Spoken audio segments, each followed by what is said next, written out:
Here we're going to use arithmetic sequences to solve a word problem.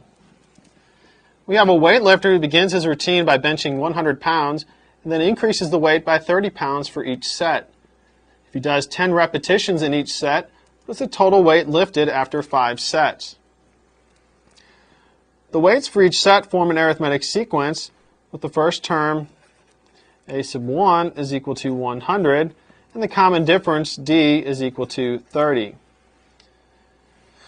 If we imagine that the weightlifter only performed 1 repetition per set, then the total weight lifted in 5 sets would be the sum of the first 5 terms of the sequence given by this first term and this common difference.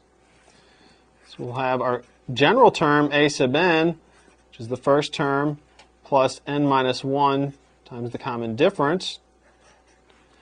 In this case will be 100 plus n minus 1 times 30. So we'll get 100 minus 30 is 70, and then we'll have plus 30n. So if there was 1 repetition in each set, the nth term would give us 70 plus 30n. We want to find out what the 5th term is. The 5th term then would be 70 plus 30 times 5. That's going to end up being 220. So that's how much would be lifted in the 5th set if there was only 1 repetition.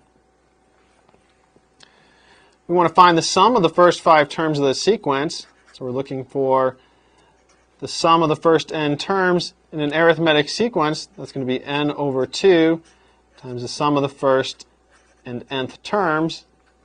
In this case, we're looking for the sum of the first 5 terms. So we'll have 5 divided by 2 times the first term, which is 100, plus the 5th term, which is 220. And we'll get that the sum of the first 5 terms is equal to 800. So for 1 repetition in each set, the weightlifter would lift a total of 800 pounds.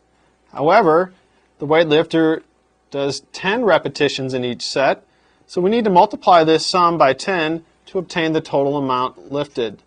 So 10 times 800 will give us 8,000.